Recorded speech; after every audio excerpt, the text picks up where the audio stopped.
Hello YouTube, welcome back to the channel. Stack and Perpetrator here. Today's video, we're going to look at another LCS purchase. What's in the box. I didn't put it in there. I have some other stuff in there, nothing coins. I just laid stuff out, but for the new viewers, what's in the box is where my LCS purchases go. So I have a chance to film it for you.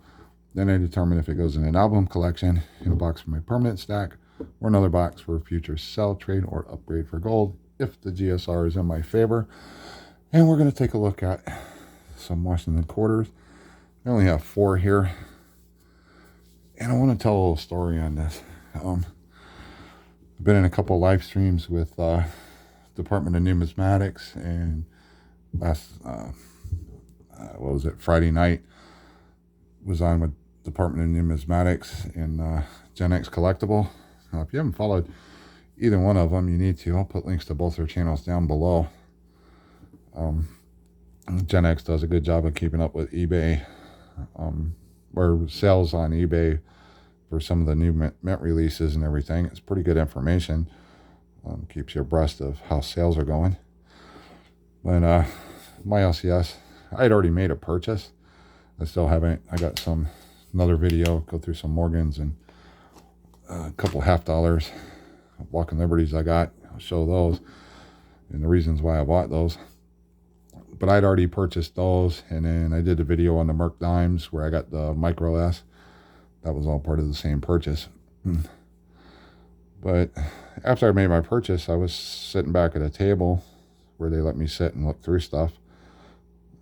I can sit and go through Constitutional. I can sit and look at Morgans, and then they show me stuff they've held back for me to look at. And a customer came in with about $8.50 worth of face value of silver quarters. They didn't point out anything special. This is a 42. This was one. Now I waited till the transaction was totally over. I didn't pay attention because the father that runs, it's a father and son that run the shop. The father's been dealing coins for like 40 years. Gold, silver, all of that. And he's actually been overseas for all the way to South America, all the way up. And he's actually been in the London Exchange. And, seen what they have. But he was attending with the customer. I was talking with the son about a couple things that they have coming in that they want me to be aware of, that's coming in for me to look at. And this person had 850 in quarters. They checked them, for silver. They made an offer, what they were paying for Constitutional. I don't know what they pay. I just know what they sell it for. And this was one of the coins out of that purchase, but the deal went through. The seller was happy. They do their normal thing with receipt and requirements they have, and then cash or check, whatever. They paid the person left. They double checked the coins to make sure that they were all silver, and then they asked me if I wanted to look at them before they threw them in the junk bin, because they know I'm looking for a few coins. This is a 35. I chose this one because it just because it was a 35, not the best condition. What is this, a 35? Is that a D? Yep, 35 Denver. Yeah, it's worn out, but you know what?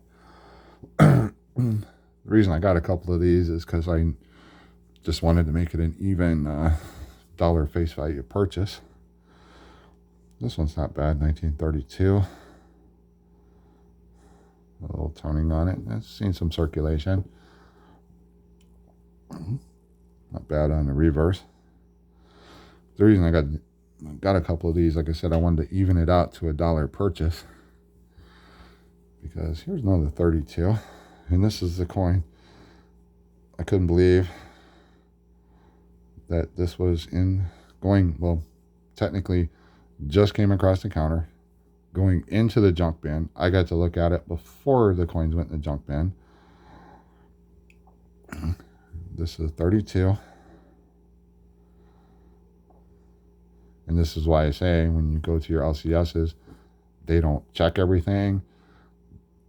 A lot of times they don't have time to check things. The things come in. They assume it's already, most LCSs are going to assume it's already been searched. You take rolls of quarters and the LCS is not going to sit down and look through each and every date there, or you bring them in, you know, a bag, $100 face value bag. They are not going to stop, open up the bag and search every coin to let you know what's in there, you know, to figure out what's in there, unless you, then this is a lesson for you, unless you have done your research, pulled the coin out separate to show them, hey, I have this date or this date with whatever error, whatever. If you're coming in with bulk, it's generally going to get overlooked if you do not know it's in there. Most of the time, with this right here, you sit down with a bag of quarters, the junk bin of quarters, you buy a bag offline, whatever, you open it up and look. You're hoping for, but you already know in your mind, chances are this coin is not going to be one of the coins in that batch. It's just kind of a common assumption. Here again, if you know what you're looking for, you can find things like this. And this is the last coin I need for my secondary set. So I'm showing you the obverse here, 32. It's got a faint motto. I don't know if this coin wore, and this is legitimate. I've done diagnostic checks on it. I think it's just the way it wore. And then for the reverse, this is the 32S. The D is technically the key coin. The D and the S are technically the keys to the Washington quarters. This just happens to be the S. And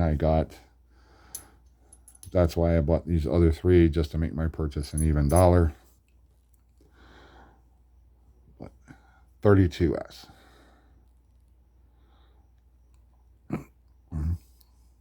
This is based on condition. If it was in a PCGS holder, you're talking about $75 to $100 coin, depending on where you're getting it from for the condition. So I'm telling you, folks, I've shown a lot of these. I don't know how many I can keep showing you. You know, I got my micro S, which PCGS recognizes. So because they recognize that variation, that means that is a sought after coin. My micro S, 45 micro S, is low grade, but it's still nice to have it to fill that spot. Especially, and then when you consider junk bin prices, I can always go buy a better grade to fill the spot, and then pull that one out and cart it up and put it off somewhere special so it's not in a tube, because it is a sought after coin. Not extremely sought after, but it is sought after. So, you know, I don't knock the junk bin finds, because it's a junk bin find and I'm stacking the stuff anyway. So when I find something in the junk bin, even low grade, I'm happy about it, because it is a better date, semi or key date. I'm happy about it. There's, you know, what's wrong with going to the junk bin and finding something good? You know, even if it is low grade, you can always buy, you know, I can always buy a better condition one. But just, it's just exciting to find something that everybody says you won't find in a junk bin. So anyways, let me set the album up here. This album does have some modern clad coins that I need to fill. I think I got 4 or 5 spots to fill. I'm just filling those out of pocket change. I wasn't worried about it. I just wanted to do the silver part. So we'll get our 32. Ooh. 32. So let's see again, 32S. This is the last coin I need. I've already verified this in my main Littleton album. One of my main collection is better. So I am happy to officially set that in its slot. And that is her new home, a new permanent home while I own the collection. I will keep very good care of it so that future generations will have a chance to enjoy it. But we got that page full. This page is full. I can always make upgrades. I do have some BU coins in here. So generally I'm going to be ready to start my third album. So I'll go through my stack. Well, once I decide which brand album I want to start a third set, I will get that out and I'll break out my tubes because I sort them by decades also, the 30s, 40s, 50s, and 60s. And then I will go through those, pull out what I have in my tubes for that third set. And then as I get coins, I will compare it with my main set. Then I will compare it to this and then add the worst condition to that third set. And this is I consider this part of my stack. This just breaks up the boredom, because I technically could have these in tubes and just tube them up, put them away.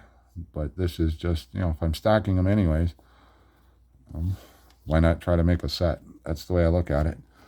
The only two I really had to pay up for, well, the only one I had to pay up for was my 32D.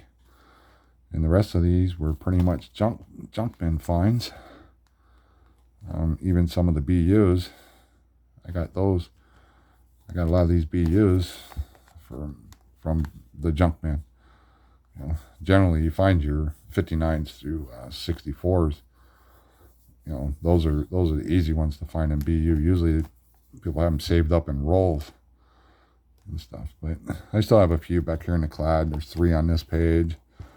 I need a 77D. And I got everything else full back to 98D. So, but I'm calling the silver all the way up to the 64D is complete. That's all I was worried about. I'm not putting anything special in the clad spots. Those are just going to be pocket change. I do have a nice 65.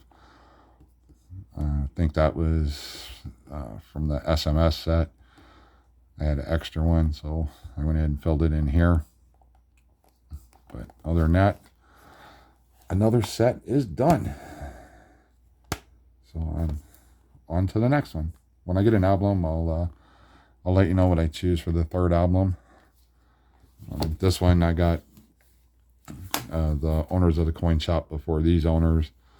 They got this album in and they sold it to me for $20. They asked me if I wanted it for $20, and I said, heck yeah. And so that is why I started my second Washington quarter set. Anyways, let me know your thoughts down below. What do you think of the coins? What did you think of the 32S? Just let me know your thoughts down below, and I will see you on another one.